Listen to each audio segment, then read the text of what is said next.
আমার নবী সাল্লাল্লাহু আলাইহি সাল্লাম রাহমাতুল লিল আলামিন নবীজি, ঠিক কিনা বলেন?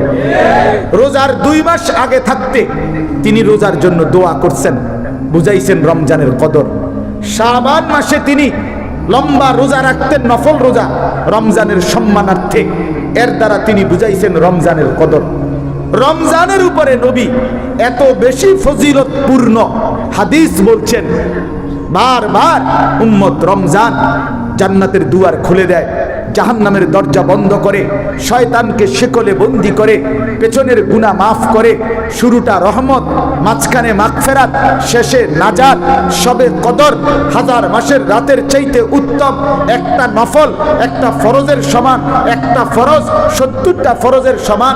একজন রোজাদারকে সামান্য ইফতারি করাইলে পূর্ণ রোজার সওয়াব। এভাবে কত শত ফজিলত নবীজি বারবার বারবার বারবার বারবার বলছেন।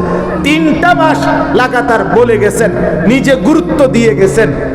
এই 3 মাস পরে রমজানের লাস্টে গিয়া শেষ মুহূর্তে হযরত জিবরাইল আলাইহিস সালাম নবীজির কাছে আইসা বলছে, ইয়া রাসূলুল্লাহ, মাহে রমজানের মতো এত বড় গুরুত্বপূর্ণ মাস পেয়েও আপনার যেই উম্মত রমজানকে কদর করে নাই, গুনাহ মাফ করায় নাই, নাফরমানি ছাড়ে নাই, জান্নাতের চেষ্টা করে নাই, তার উপরে আল্লাহর লানত, আমি জিবরাইল সহ সমস্ত ফেরেশতার লানত।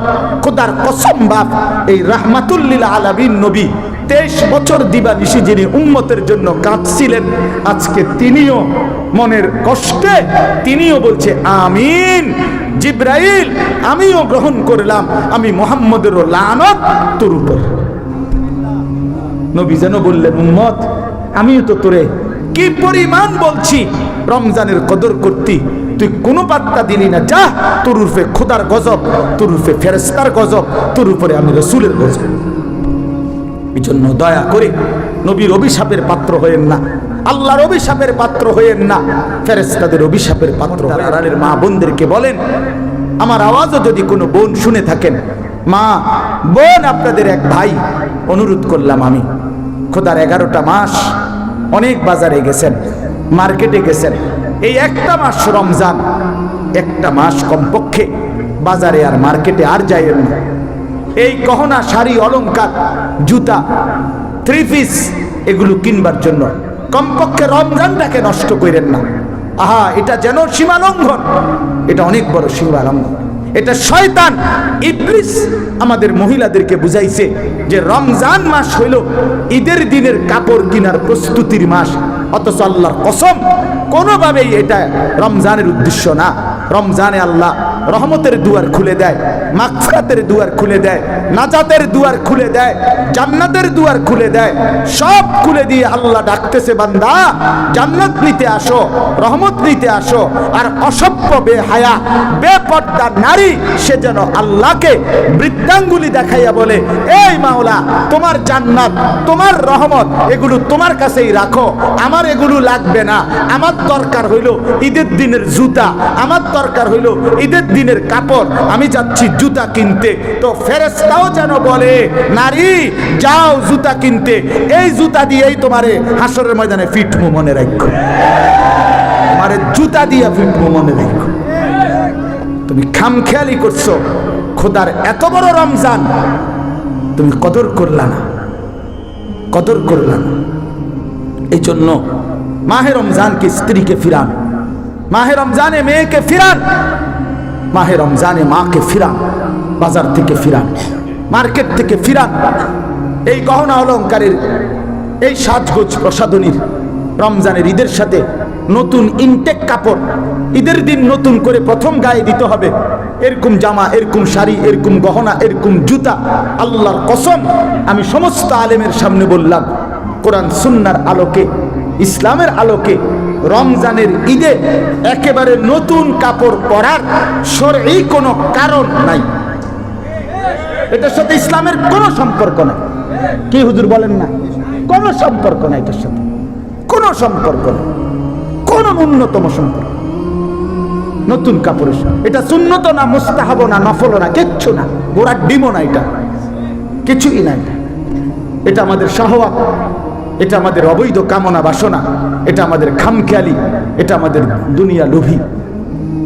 ঈদের রোজার ঈদের সাথে এটার কোনো সম্পর্ক নেই। অতএব আপনারা প্রত্যেকে এরপরও যদি ভালো জামা কাপড় কিনতে চান এখন কিনেন, এখন কিনেন। আপনি আল্লাহর দেওয়া এত বড় রমজানকে নষ্ট করেন না। সর্বশেষ কথা হইল, হযরত নূহ আলাইহিস সালাম 950 বছর ওনার জাতিকে দিবা রাত্রি কলিজা পানি কইরা রক্তাক্ত হয়ে রাত দিন 950 বছর দাওয়াত দিছে।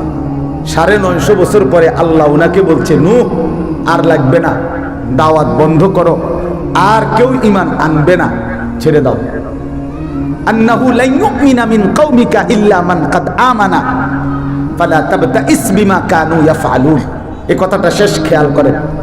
নূহ আলাইহিস সালাম 950 বছর পরে যখন আল্লাহ বলছে আর ঈমান আনবে না, ছাড়ো এগুলা, এদেরকে, এই জাতিকে, তুমি নৌকা উঠে যাও তোমার অনুসারী নিয়ে।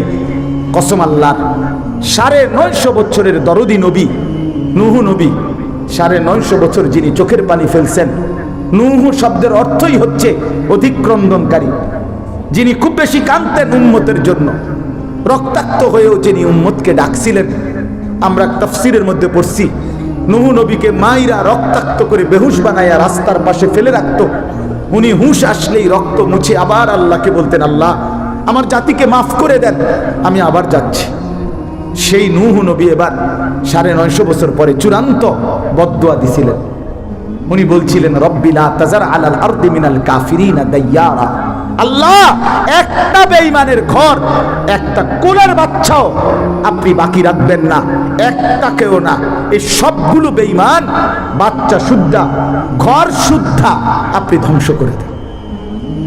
চাহ বেঈমান, 950 বছর তোদের জন্য কেঁদেছি। ঠিক আমার শেষ কথাটা হলো,